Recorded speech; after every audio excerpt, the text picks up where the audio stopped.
ಇಸ್ರಾಯೇಲೇ, ಯೆಹೋವನೇ ಇಸ್ರಾಯೇಲ್ಯರನ್ನು ಅದರ ಸಕಲ ಪಾಪಗಳಿಂದ ವಿಮೋಚಿಸುವನು. ಗುರುವಾರ 13 ಆಗಸ್ಟ್ 2026 ಇಸ್ವಿ.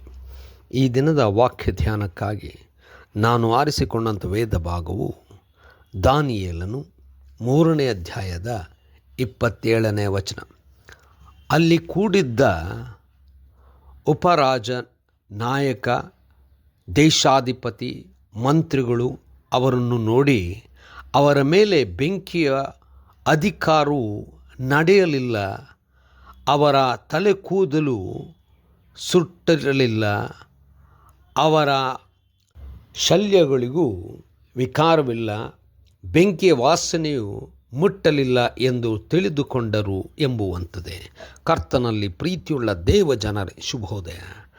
ದೇವರ ಮಕ್ಕಳನ್ನು ದೇವರು ಬೆಂಕಿಯಲ್ಲಿ ನಡೆಸಿದರೂ ಅದು ಅವರಿಗೆ ಯಾವ ರೀತಿಯಾದಂಥ ಹಾನಿ ಮಾಡದು. ದೇವರ ನಾಮಕ್ಕೆ ಸ್ತೋತ್ರವಾಗಲಿ. ಕರ್ತನಲ್ಲಿ ಪ್ರೇರೆಯ ವಾಕ್ಯ ಧ್ಯಾನ ಮಾಡೋಣ. ಈ ದಿನದ ವಾಕ್ಯ ಧ್ಯಾನದ ಶೀರ್ಷಿಕೆ ಯಾವ ಅಪಾಯವೂ ಇಲ್ಲ. ಕರ್ತನಲ್ಲಿ ಪ್ರೇರೆ, ಶಾಡ್ರಕ್, ಮೇಷಕ್, ಅಬೇದ್ನೆಗೋ ಎಂಬ ದೇವ ಸೇವಕರುಗಳು, ಯವನಸ್ಥರು ದೇವರ ಹೊರತು ಇನ್ಯಾರಿಗೂ ಅಡ್ಡ ಬೀಳುವುದಿಲ್ಲ ಎಂಬುದಾಗಿ ನಿರ್ಧಾರ ಮಾಡಿದಂತೆಯೇ ನಿಂತರು. ಆದರೆ ಇವರನ್ನು ಹೇಗಾದರೂ ಮಾಡಿ ರಾಜನ ವಿರುದ್ಧ ನಿಲ್ಲಿಸಬೇಕು ಮತ್ತು ರಾಜಾಜ್ಞೆ ಮೀರುವಂತೆ ಮಾಡಬೇಕೆಂಬುದಾಗಿ ಕಾದಿದ್ದಂಥವರು, ಇವರು ಅರಸನಿಗೆ ಯಾವ ರೀತಿಯಲ್ಲೂ ಕೂಡ ಅಡ್ಡ ಬೀಳದಿರುವಂಥದ್ದನ್ನು ಅರಸನಿಗೆ ತಿಳಿಸಿದಾಗ ಅರಸನು ಕೋಪಗೊಂಡು ಅವರನ್ನು ಬೆಂಕಿಗೆ ಹಾಕಿಸುವಂತೆ ಹೇಳಿದನು. ಅಷ್ಟು ಮಾತ್ರವಲ್ಲ, ಬೆಂಕಿ ಇನ್ನೂ ಹೆಚ್ಚಿಸಬೇಕೆಂಬುದಾಗಿ ಹೇಳಿದನು. ಹಾಗೆ ಅವರನ್ನು ಬೆಂಕಿಗೆ ಹಾಕಿಸಿದನು. ಆದರೆ ಅರಸನು ತಾನೇ ನೋಡಿದಂಥ ಆ ಒಂದು ದೃಶ್ಯ ತಾನು ಹೆದರಿದನು. 3 ಜನರನ್ನು ಕೈಕಟ್ಟಿ ಬೆಂಕಿಗೆ ಹಾಕಿದ ಮೇಲೆ ಅವರ ಕೈಗಳು ಬಿಚ್ಚಿದ್ದವು. ಅವರೊಂದಿಗೆ ಮತ್ತೊಬ್ಬನಿದ್ದನು. ಅವರು ಯಾವ ಹಾನಿ ಇಲ್ಲದೆ ಬೆಂಕಿಯಲ್ಲಿ ನಡೆಯುತ್ತಿದ್ದರು. ಅರಸನು 4ನೇಯವನು ದೇವರ ಮಗನಂತಿದ್ದಾನೆಂಬುದಾಗಿ ನೋಡಿದನು. ಅವರನ್ನು ಹೊರಬರಲು ಹೇಳಿದಾಗ ಅವರು ಬೆಂಕಿಯಿಂದ ಹೊರಗೆ ನಡೆದರು. ಯಾವ ಹಾನಿ ಅವರಿಗೆ ಆಗಿರಲಿಲ್ಲ.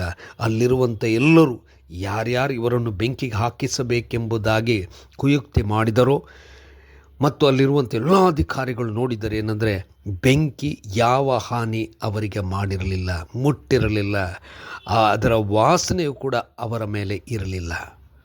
ಕರ್ತನಲ್ಲಿ ಪ್ರೇರೆ, ದೇವರು ನಮ್ಮೊಂದಿಗೆ ನಡೆಯುವಾಗ ಯಾವ ಹಾನಿ ನಮಗೆ ತಟ್ಟುವುದಿಲ್ಲ. ದೇವರು ವಾಗ್ದಾನದಂತೆ ತನ್ನ ಮಕ್ಕಳೊಂದಿಗಿದ್ದಾನೆ. ಕಠಿಣವಾದಂಥ ಸಂದರ್ಭದಲ್ಲಿಯೂ ಜೊತೆಗಾರನಾಗಿ ನಡೆಯುತ್ತಾನೆ. ಯಾವ ಹಾನಿ ಮುಟ್ಟದ ಹಾಗೆ ತನ್ನ ಜನರನ್ನು ಕಾಪಾಡುತ್ತಾನೆ. ಹೌದು, ಬೆಂಕಿಗೆ ಹೋಗದಂತೆ ಮಾಡದಿರುವುದಿಲ್ಲ, ಬೆಂಕಿಗೆ ಹೋಗುವಂತೆ ಮಾಡಿದರೂ ಬೆಂಕಿ ಅವರನ್ನು ತಟ್ಟದಂತೆ ನೋಡುತ್ತಾನೆ. ನಮಗೆ ಯಾವ ಬೆಂಕಿ ತಟ್ಟದ ಹಾಗೆ ದೇವರು ನಡೆಸುತ್ತಿದ್ದಾನೆ. ದೇವರಿಗೆ ಸ್ತೋತ್ರ. ಕರ್ತನೇ, ದಯಮಯ ಸ್ವಾಮಿ, ನಿನ್ನ ಮುಂದೆ ನಾವುಗಳು ಸೇವಕರು. ನಮ್ಮನ್ನು ಕಾಪಾಡುವಂಥ ನಿನಗೆ ನಿತ್ಯಕ್ಕೂ ಸ್ತೋತ್ರವಾಗಲಿ. ಯೇಸುವಿನ ನಾಮದಲ್ಲಿ ಪ್ರಾರ್ಥನೆ ಬೇಡಿದೆವು ತಂದೆಯೇ, ಆಮೆನ್.